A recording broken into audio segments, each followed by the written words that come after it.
తాకట్లో ఉన్న మీ బంగారాన్ని విడిపించి ఆ రోజు ఆన్లైన్ రేటుకి కొంటాం. Sharma gold company. పహల్గాం దాడికి ప్రతీకారంగా పాక్లోని ఉగ్రవాదులపై భారత ఆర్మీ దాడి చేసింది. ఆపరేషన్ సింధూర్ పేరుతో ఉగ్రవాదాన్ని ఏరివేతే లక్ష్యంగా జరిపిన దాడుల్లో 100కి పైగా ఉగ్రవాదులు హతమయ్యారు. వేలాది ఉగ్రస్థావరాలు ధ్వంసమయ్యాయి. అయితే తాజాగా ఆపరేషన్ సింధూర్లో మృతి చెందిన ఉగ్రవాదులకు పాక్లో అంత్యక్రియలు నిర్వహించారు. ఈ అంత్యక్రియలకు పాక్ ఆర్మీ అధికారులు హాజరయ్యారు. పాక్ ఆర్మీ సిబ్బందితో పాటు ఉగ్రవాది హఫీజ్ అబ్దుల్ రవూఫ్ కూడా అంత్యక్రియలు హాజరైన దృశ్యాలు సోషల్ మీడియాలో వైరల్గా మారాయి.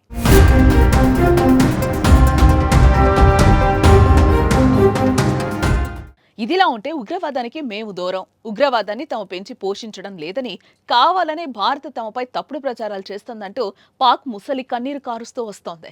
అయితే మరి ఇప్పుడు ఉగ్రవాదుల అంత్యక్రియలకు హాజరైన దృశ్యాలు వైరల్ కావడంతో పాక్ను ప్రపంచ దేశాలు ప్రశ్నిస్తున్నాయి. ఉగ్రవాదాన్ని పాక్ పెంచి పోషించకపోతే ఉగ్రవాదుల అంత్యక్రియలకు మోస్ట్ టెర్రరిస్ట్తో కలిసి ఎందుకు వెళ్లాల్సి వచ్చిందంటూ ప్రశ్నల వర్షం కురిపిస్తున్నాయి.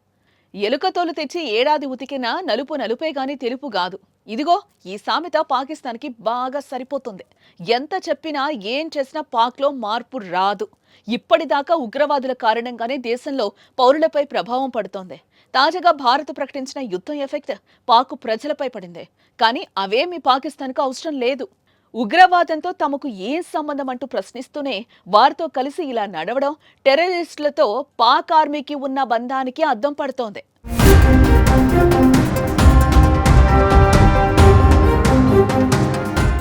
మరోవైపు ఉగ్రవాదుల అంత్యక్రియలో ఉగ్రవాదుల తండ్రి చేసిన వ్యాఖ్యలు వైరల్గా మారాయి.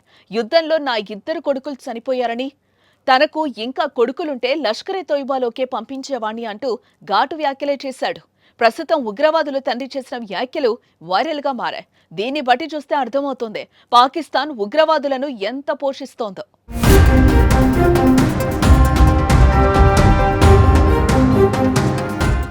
मेरे 2 बेटे शहीद हैं।